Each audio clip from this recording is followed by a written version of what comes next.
DElEd second semester के सभी प्रशिक्षु ध्यान देंगे कि मैं आपको वर्तमान भारतीय समाज और प्रारंभिक शिक्षा में यूनिट सेकंड प्रारंभिक शिक्षा की पृष्ठभूमि में मुस्लिम काल पढ़ा रहा था, जिसमें हमारी आपकी चर्चाएं मुस्लिम कालीन शिक्षा के उद्देश्य पर हो रही थी। उसी के क्रम में आगे हम आपसे चर्चा करते हैं कि गुरु और शिष्य के क्या संबंध थे। जैसे हमारा आप देखें, प्राचीन काल आप देखें यानी वैदिक काल या बौद्ध काल में आप देखें तो गुरु और शिष्य का जो संबंध था बहुत पिता और पुत्र के भांति था। दोनों में आपस में आदर की भावनाएं थी और गुरु की कही हुई बात को वे विद्यार्थी करने में अपने को सम्मान प्राप्त करते थे। यानी एक दूसरे से गुरु और शिष्य बहुत प्रेम करते थे और उन्हें गुरु परिश्रम से पढ़ाते थे, शिक्षार्थी उनका आदर करते थे, उनके आदेशों का पालन करते थे। परंतु मुस्लिम काल में प्राचीन और जो गुरु और शिष्य की जो संबंध की जो बात आती है, मुस्लिम काल में भी वैसे ही थी। यानी गुरु के आदेशों का पालन करना ये श्रद्धा से करते थे, लेकिन मुस्लिम काल में गुरुओं के पास मतलब जो गुरु के पास जो छात्रावास में रहा करते थे, उनके जो आदेश का जो पालन था वो आदरपूर्वक नहीं करते थे, बल्कि भय से करते थे। भय इसलिए होता था कि यदि वो आदेश का पालन नहीं करेंगे तो उन्हें शारीरिक दंड मिलना था। यही कारण है कि मुस्लिम कालीन जो शिक्षा की जो व्यवस्था थी वो आदर और श्रद्धा नहीं था, बल्कि भय से था। अब इसमें बात आती है कि क्या मुस्लिम काल में भी शिक्षार्थी मतलब जो बालिकाएं थी यानी स्त्री शिक्षा की क्या विशेषता थी। तो मुस्लिम काल में हमारे देश में जो पर्दा प्रथा है वो मुस्लिम काल की देन है। यानी पर्दा प्रथा का प्रचलन होने के कारण नारी शिक्षा का विकास बहुत कम हुआ। कम आयु की जो बालिकाएं हुआ करती थीं वे मकतबों में जाकर के प्रारंभिक शिक्षा तो ग्रहण कर लेती थी, परंतु उच्च शिक्षा प्राप्त करने के लिए उनको घर पर ही रहना श्रेयस्कर था। यानी ऐसी व्यवस्थाएं थी। इसीलिए उच्च शिक्षा प्राप्त करने वाली जो शाही परिवार यानी जिनको आप अमीर मानते हैं या जो शहजादा मानते हैं, उनका घर पर ही शिक्षाएं दी जाती थी। मुस्लिम काल में आप देखेंगे तो नारी शिक्षा की बड़ी उपेक्षा रही है।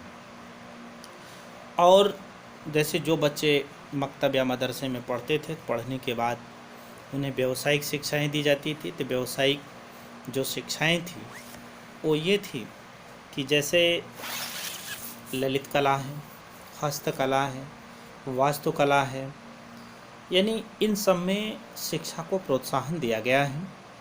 मुस्लिम काल में जैसे दस्तकारी, नक्काशी, जरी, मलमल, हाथी के दांत, इन सब की जो कला कौशल की जो संबंधी कार्य हैं वो बहुत उच्च कोटि के रहे हैं।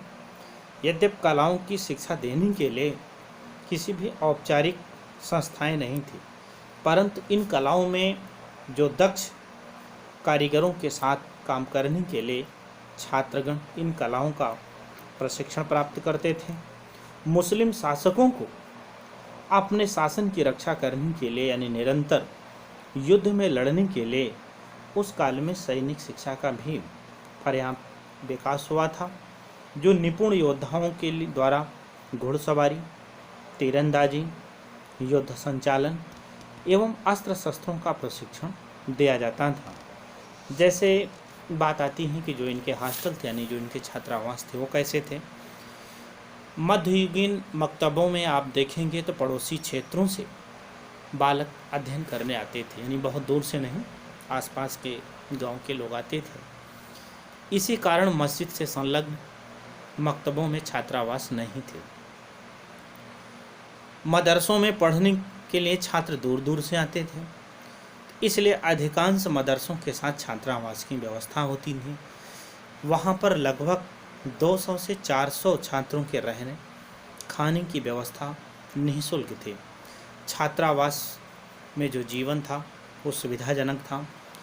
भोजन में शाकाहारी कम मांसाहारी ज़्यादा बनते थे, और मदरसों में छात्रों को जैसे कलम हुआ, कागज़ हुआ, कालीन हुआ, ये आज सारी चीज़ें इनको राज्य की ओर से इनको प्रदान किया जाता था। और मदरसों का जो खर्च है, वहाँ की जो शासन थी यानी जो जागीरें हुआ करती थी वो चलाती थी। अर्थात आप यूँ देखें कि वैदिक कालीन में आश्रमों और बौद्ध कालीन में मठों की तुलना में मुस्लिम काल की जो मदरसों में जीवन विद्यार्थियों का विलासितापूर्ण था, यानी सुविधा संपन्न था, उनको कष्ट नहीं थे। वह इसलिए किए गए थे ताकि इन विद्यार्थियों का पठन पाठन के प्रति आकर्षण बढ़े और वो मुस्लिम धर्म और संस्कृति को अपनाने के लिए प्रोत्साहित हो।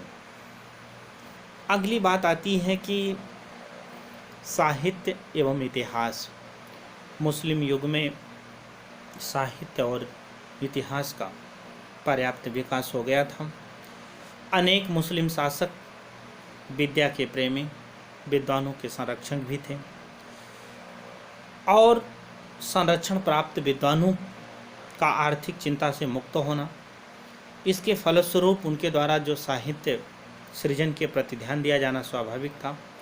यही कारण था कि मुस्लिम युग में नीति, दर्शन आदि विषयों का सृजन हुआ और रामायण, महाभारत आदि हिंदू ग्रंथों का फारसी में अनुवाद किया गया। भारत में क्रमबद्ध इतिहास का लेखन सर्वप्रथम मुस्लिम काल से ही प्रारंभ होता है। इस काल से पूर्व हमें ऐतिहासिक घटनाओं का क्रमबद्ध विवरण प्राप्त होता है। अब बात आती है कि ये लोग जो मकतब मदरसों में जो रहा करते थे, जो पढ़ा करते थे, वो कैसे इनका अपनी व्यवस्थाएं थी, क्योंकि मुग़ल काल की जो उच्च की जो संस्थाएं थी यानी मदरसा में क्या पढ़ाते थे, क्योंकि जो शिक्षा की जो संस्थाएं थी मदरसों में उच्च शिक्षाएं दी जाती थी या राज्य के द्वारा इनको सहायता प्राप्त की गई थी।